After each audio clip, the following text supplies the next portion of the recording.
Linear algebra में matrices of linear transformation का एक क्वेश्चन लेते हैं।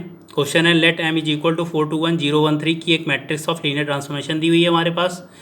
हमसे पूछा है find the unique linear transformation T such that I R cube to I R square so that m is the matrix of T with respect to basis beta is equal to 1 0 0 1 1 0 1 1 1 of I R cube and beta dash is equal to 1 0 and 1 1 of I R square. Find the linear transformation का जो expression है T x Y Z वो हमें निकालना है।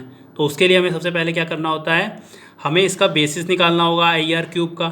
Basis हमें दिया हुआ है ये, तो इसके लीनियर कॉम्बिनेशन से हमें कोई भी वेक्टर हम जनरेट कर सकते हैं, क्योंकि बेसिस में जो भी वेक्टर्स होते हैं वो सारे लीनियरली इंडिपेंडेंट होते हैं and that will span any vector in of I R cube, यानी इसके लीनियर कॉम्बिनेशन से कोई भी वेक्टर हम जनरेट कर पा रहे हैं। तो अल्फ़ा ऑफ पहला plus beta of 1 1 0 plus gamma into 1 1 1। अब हमें अल्फ़ा बीटा गामा की वैल्यू एक्स वाई जेड के टर्म्स में कंपेयर करके निकालनी होगी। तो यहाँ कंपेयर करके वैल्यू निकालते हैं। तो क्या निकलेगी यहाँ पे, अल्फ़ा की value alpha plus beta plus gamma, इसकी वैल्यू क्या निकली एक्स। दूसरा क्या आया बीटा प्लस गामा, इसकी वैल्यू क्या आई वाई। और gamma is equal to Z आया। अब गामा की वैल्यू जेड आ गई तो बीटा की वैल्यू यहाँ से क्या निकल के आ गई, यहाँ गामा की वैल्यू जेड रखा तो वाई माइनस जेड हो गई। उसके बाद अब हमें गामा भी पता है बीटा भी पता है, तो अल्फ़ा की वैल्यू पता कर सकते हैं। अल्फ़ा की वैल्यू क्या होगी x minus beta minus gamma, यानी माइनस बीटा यानी वाई माइनस जेड हो जाएगा, माइनस गामा यानी जेड। तो इसको थोड़ा और सिंप्लीफाई करते हैं तो क्या मिला हमें x minus Y minus 2z। तो अल्फ़ा की वैल्यू पता चल गई, बीटा की वैल्यू, गामा की वैल्यू हमें यहाँ पे रखना होगा। तो एक्स वाई जेड की वैल्यू क्या मिल गई, कोई भी vector belonging to this vector space I R cube वो इस फॉर्म का होगा X Y Z and that will be found by the linear combinations of the basis of beta.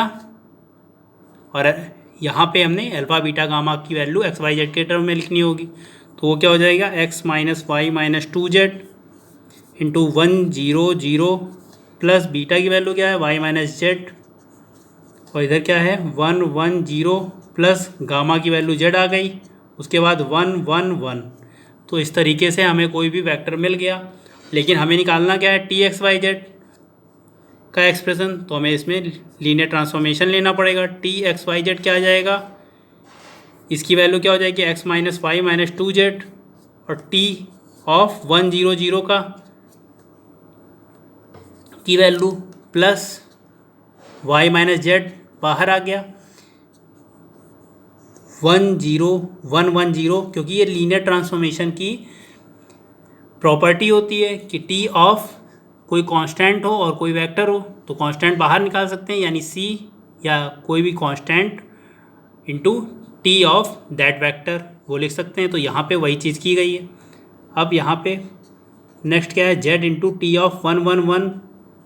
अब देखो यहाँ पे हमें टी 1 0 0 1 1 0 और 1 1 1 इनकी वैल्यू अगर हम रख देते हैं तो हमें टी का एक्सप्रेशन जो निकालना था वो निकल आएगा। तो अब यहाँ पे इसकी वैल्यू कैसे निकालेंगे हम टी 1 0 0, क्योंकि हमें डायरेक्ट तो देने रखे हैं क्वेश्चन में। तो उसके लिए हमें दिया हुआ है basis of this vector space I R square.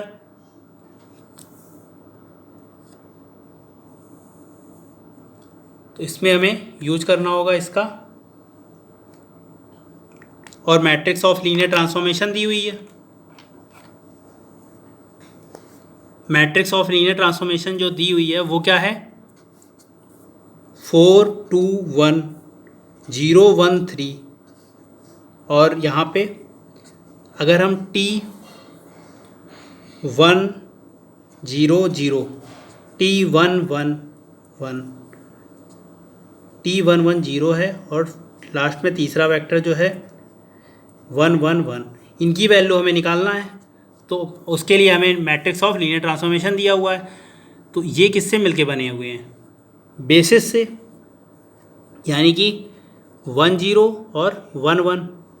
उसके हमें कोफिशिएंट हमें दिए हुए हैं, क्योंकि अगर हम इसको निकालते हैं तो किस तरीके निकालते हैं, इसके जो कोफिशिएंट्स आते हैं उनका ट्रांसपोज ले लेते हैं तो हमें ये मैट्रिक्स मिल जाती है। तो यानी कि हमें ये जो दिए हुए हैं उससे हम इन फिलिंग्स को कर सकते हैं। तो यहाँ पे 1 0 के नीचे क्या हो जाएगा 4, और यहाँ पे 0 जाएगा, यहाँ पे 2 आ जाएगा और यहाँ पे 1 आ जाएगा, उसके बाद यहाँ 1 आएगा और यहाँ पे 3 आ जाएगा। तो इस तरीके से T1 0 0 की वैल्यू हम निकाल सकते हैं इस तरह से, 1 1 0 की वैल्यू और T1 1 1 की। ये वैल्यू क्या आ जाती है, अगर इसको सॉल्व करते हैं तो क्या आ जाएगा 4 0 आ जाएगा, दूसरा क्या आ जाएगा 2 1 और इसमें क्या आ जाएगा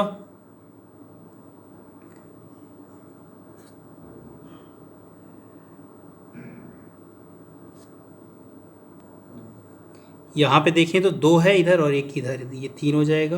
और इधर साइड अगर पहला वाला देखें तो 1 हो जाएगा प्लस 3 × 1 यानी यहाँ 4 आएगा। दूसरा वाला देखें तो 1 0 तो 0 हो जाएगा प्लस 3 × 1 तो यहाँ पे 3 आ जाएगा।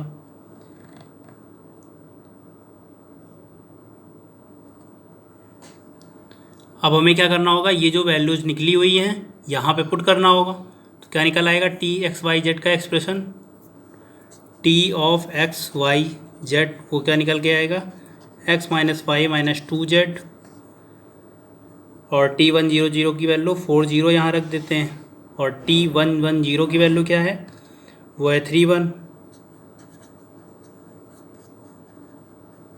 प्लस z T1 1 1 की वैल्यू क्या है वो हो जाएगी 4 3। तो इस तरीके से हमें T का एक्सप्रेशन मिल गया। इसे थोड़ा और सिंप्लीफाई कर सकते हैं।